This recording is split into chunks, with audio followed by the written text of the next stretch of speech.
मंच, केवल ये नहीं कि जब बड़ी संख्या है तभी आए।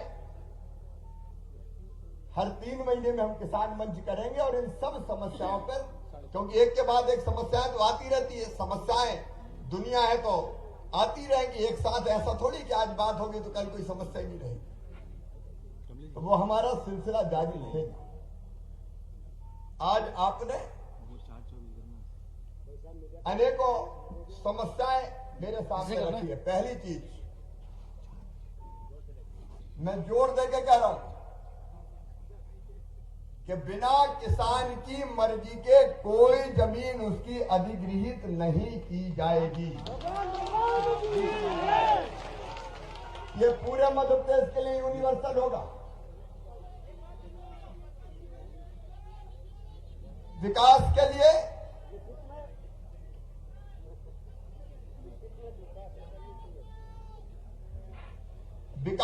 जरूरत जमीन की पड़ती है, लेकिन वो जमीन जबरदस्ती नहीं ली जाएगी, किसान की सहमति से ही ली जाएगी, बिना सहमति के नहीं ली जाएगी।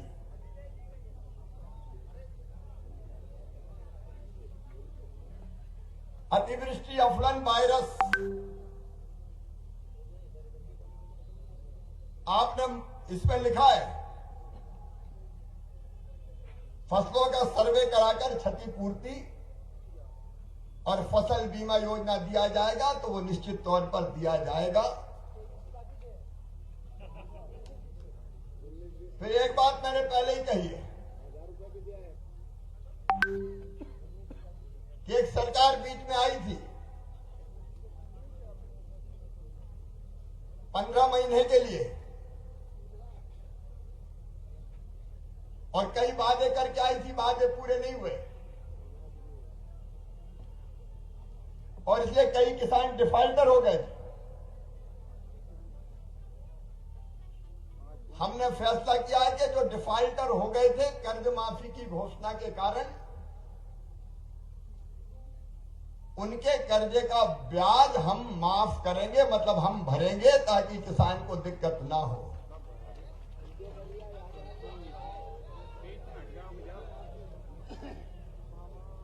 फिर आपने कृषि पंप अनुदान योजना फिर से चालू करने की मांग की है। अगले बजट में इसका प्रावधान कर दिया जाएगा। एक बात है, जिलों में होने वाली फसलों को जिलों में अधिसूचित किया जाए, कर दिया जाएगा। मुख्यमंत्री खेत सड़क योजना फिर से चालू कर दी जाएगी और बलराम तालाब के बारे में थोड़ा विचार करके फैसला लेंगे, आपके साथ चर्चा करेंगे।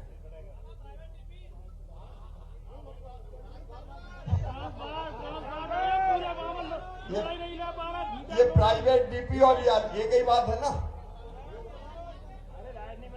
एक ही बात है ना। अनुदान देके डीपी रखवाना कोई प्राइवेट डीपी है।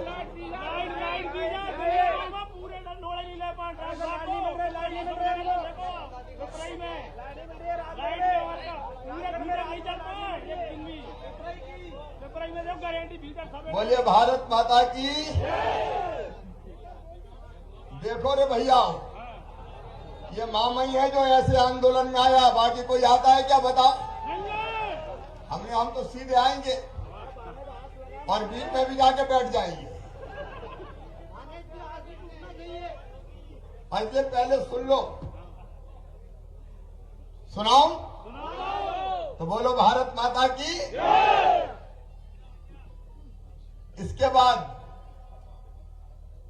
गन्ना किसानों के बकाया की आपने मांग की है। मिल मालिकों से बात करेंगे और उनको विवश करेंगे कि वो बकाया किसान को वापस करें, किसान को वापस दें। जले हुए ट्रांसफार्मर 24 घंटे की कही, लेकिन 24 की जगह 36-32 हो जाए तो महाराज इसकी तो तो चार नहीं बात है। अरे जल्दी बदलवाएंगे, चलो देखो पेपर में तुम कह रहे इस पे भी करेंगे। नहर की मरम्मत, पूरे नहरों में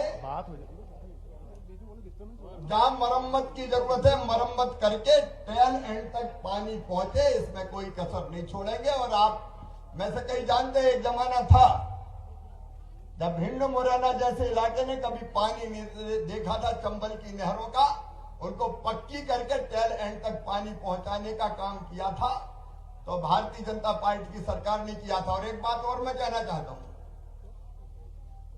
और वो भी ध्यान रखना चाहिए कि 2003-4 तक मध्य प्रदेश में कुल सिंचित जमीन का रकबा था 7.5 लाख हेक्टेयर। कांग्रेस, राजा, नवाब, अंग्रेज सबने मिला के जो सिंचाई की जमीन, जितनी जमीन में सिंचाई की थी वो थी 7.5 लाख हेक्टेयर, उसको बढ़ा के 45 लाख हेक्टेयर तक पहुंचा दिया और 65 लाख हेक्टेयर तक पहुंचाएंगे। कभी ऐसी सरकारें भी होती थी जो कहती थी कि नर्मदा का पानी छिपरा में नहीं जाएगा, काली सिंध में नहीं जाएगा, पार्वती में नहीं जाएगा।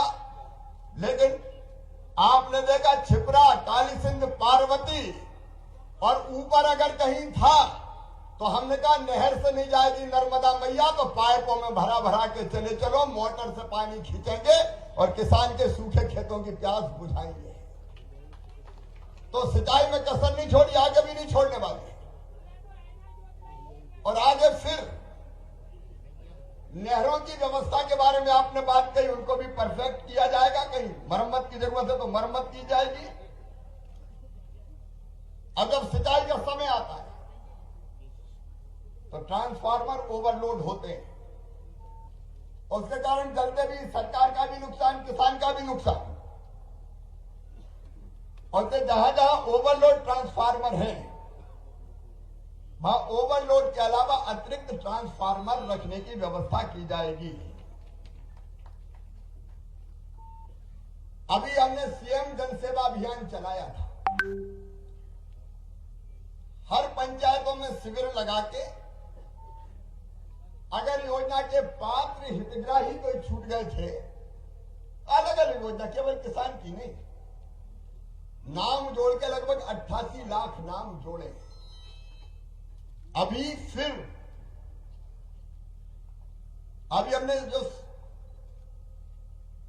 शिविर लगाए थे उनमें प्रधानमंत्री किसान सम्मान निधि के आवेदन भी आए और मुख्यमंत्री किसान कल्याण योजना के आवेदन भी आए।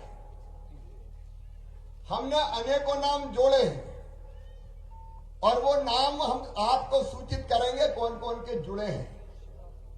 लेकिन अगर कोई छूट गए हो तो चाहे प्रधानमंत्री किसान सम्मान निधि हो, चाहे मुख्यमंत्री किसान कल्याण योजना हो, सम्मान निधि 6,000 के अतिरिक्त मध्य प्रदेश में 4,000 रुपया मुख्यमंत्री किसान कल्याण योजना के भी किसान के खाते में डाले जाते हैं।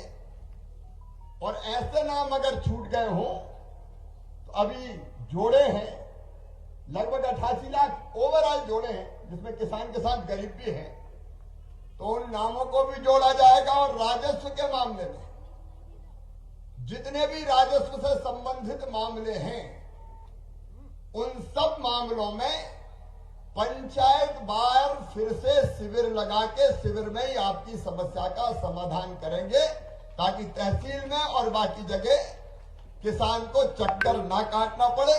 एक बार राजस्व के ही शिविर लगा देंगे, एक राजस्व के शिविर और एक बिजली की समस्याओं के, चाहे वो बिल हो चाहे बाकी हो, उसके शिविर भी अलग से आपने कहा है। और मैं भी मानता हूं कि वो लगाए जाने चाहिए। तो बिजली के शिविर अलग से लगाए जाएंगे, राजस्व के शिविर अलग से लगाए जाएंगे। और आपने ये कहा है कि जमीन क्रय करने के बाद 7 दिन के अंदर नामांतरण भी कर दिया जाए, तो ये नामांतरण करने की व्यवस्था भी कर दी जाएगी, ताकि नामांतरण के लिए फिर भटकना ना पड़े। अरे जय बोलो तो जोर से बोलो, भगवान बलराम की। इसके बाद पट्टे देने की, और ये कौन सी प्रदेश की मंडियों में मानक परीक्षण हेतु टेस्टिंग मशीन, डॉकेट, तो ठीक है, डॉकेट टेस्टिंग मशीन लगाएंगे। और उस समय किसान मंच में बात हुई थी बड़े तौल कांटे, तो वो बड़े तौल कांटे भी लगाए जाएंगे ताकि जल्दी तुलाई पूरी हो जाए। एफपीओ जो किसान संघ ने बनाए हैं उनके बारे में चर्चा विस्तार से मेरी हुई है, तो उस दिशा में हम लोग काम करेंगे। हमारे वनवासी आदिवासी क्षेत्रों में भूमिहीन किसानों को पट्टे वो परीक्षण करेंगे कि रेवेन्यू के हैं कि कौन, क्योंकि जो फॉरेस्ट के जमीन के पट्टे हैं वो केवल जनजाति किसानों को दिए जा सकते हैं। लेकिन जिन गरीब किसानों ने कई वर्षों से रेवेन्यू की जमीन पे कब्जा करके खेती किए, वर्षों हो गए, कई पीढ़ियां निकल गई, वो जमीन उनके नाम नहीं है। हम ये फैसला कर रहे हैं कि रेवेन्यू की जमीन भी जिनके पुराने कब्जे, अभी की बात नहीं करते, नहीं तो चरणों की जगह नहीं बचेगी, फिर कोई जगह नहीं बचेगी। पुराने कब्जे जिनके हैं उन सबको पट्टा देने की व्यवस्था की जाएगी, चाहे किसी भी जाति का किसान हो, वो सामान्य वर्ग का हो, पिछड़े वर्ग का हो या बाकी कोई और हो, क्योंकि वर्षों से खेती कर रहे हैं तो उसका भी हक है कि उस जमीन पर उसको परमानेंट पट्टा मिल जाए, ताकि झाबुआ, आजादपुर, छिंदवाड़ा, शहडोल, अनूपपुर, मंडला, डिंडोरी, बालाघाट और कहीं हो तो भाभी, अगर कोई छूट गया हो तो भाभी दे दो। पुराने अगर कर रहे हैं, पता चला कि 50 साल से कब्जा, तो क्यों नहीं देना चाहिए? खेती उसके पास है, पत्थर उखाड़े, ठूंठ खोदे, जैसे तैसे खेती के लायक जमीन बनाई और फिर आगे रेवेन्यू वाले की तो सरकारी जमीन है, और इसलिए इसका भी समाधान किया जाएगा। और मैं फिर कह रहा हूं, अगर मुझे करना नहीं होता तो मैं आता ही नहीं, मैं तो उधर से निकल जाता, लेकिन किसानों का हूं और इसलिए मैं फिर एक बात कहता हूं, कई बार सरकार को जमीन की जरूरत पड़ती है, बांध के लिए पड़ती है, नहर के लिए पड़ती है, शहरों के विकास के लिए पड़ती है, लेकिन फिर मैं कह रहा हूं, चाहे जो व्यवस्था करनी पड़े मैं करूंगा, बिना किसान के मर्जी के जमीन नहीं ली जाएगी। ये मैं जोर देकर कह रहा हूं। आप सब इतनी बड़ी संख्या में मध्य प्रदेश की राजधानी भोपाल आए, मैं आपका स्वागत करता हूं, और मिलेंगे, बार बार आएंगे, और कहीं भी मिल जाओगे तो वहां भी आके मिलूंगा और मिलकर समस्याओं का समाधान करेंगे। और जो गड़बड़ करने वाले लोग हैं, चाहे वो कोई हो, उनको नौकरी करने के लायक नहीं रहने दूंगा। एक बार मेरे साथ बोलिए, भारत माता की, भगवान बलराम की। बहुत बहुत धन्यवाद। कुछ चीजों पर विचार करके फैसला